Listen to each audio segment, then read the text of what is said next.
The museum here in Exeter has been very fortunate having an active and very busy conservation department since the late 1960s. The department was based in the old School of Science building, which is a rather ancient and decrepit block at the back of the main museum, hidden away from public gaze. And as part of the redevelopment project, this building is being demolished to make way for a fantastic new extension for temporary exhibitions. We have obviously had to find a temporary home for the conservation department, and what we have chosen to do is set up some laboratories here at the new storage facility for the museum. And I'm at the moment standing in the fine art store, which is just one of many spaces which have been specially built to accommodate our fantastic collections. This is a splendid harpsichord made by Vincenzo Sodi in 1782. It's being worked on by Jeremy Uden, one of our project conservators, who is stabilising the painted layers and cleaning off the very badly discoloured surface varnish.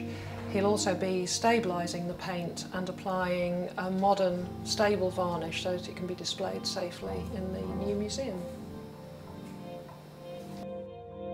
This is the coffin ensemble of Shepenmut. It was one of 30 mummies and 30 coffins which were found in Thebes in 1867 by the then Prince of Wales.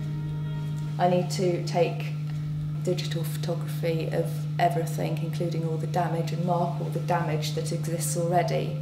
Then of course there's the analysis of the pigments and any tests to see what the adhesive is and where the paint, there's overpaint and that sort of thing.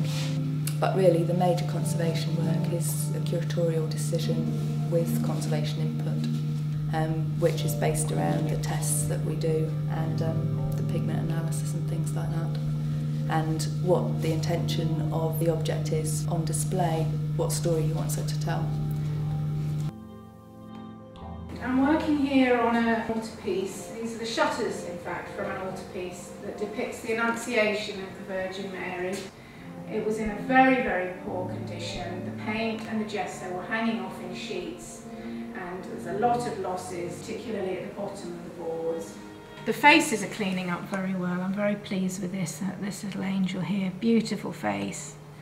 So it's going to be really enjoyable working on this angel next year, the hair and the face. I did a cleaning test here originally. This is a unique object in the museum down here, and I think it will really make a wonderful piece of the exhibition. The early phases of the project, which are now completed, have included consolidation of the ground, which is basically pumping resin into all the cavities underground there. Part of the defences of the castle, there are a series of defensive ramparts created which were dug by hand, by the Normans actually. It's a Norman keep. The ditch actually sits in where the slot is. During the Middle Ages, the slots became infilled and the buildings have been built on that, so they're sitting on unconsolidated ground. This structure on the corner here is called the Clocks Gallery because it used to hold a fabulous collection of clocks. And the wall which it abuts will also need to be taken down. At present, a lot of the building has been held up by temporary works. That's temporary support to maintain the stability of the building. These were very complicated areas. We're trying to hold parts of the building up whilst demolishing parts of the building adjacent to those areas. Well, the building is listed, so you have to have experience of how to deal with a listed building.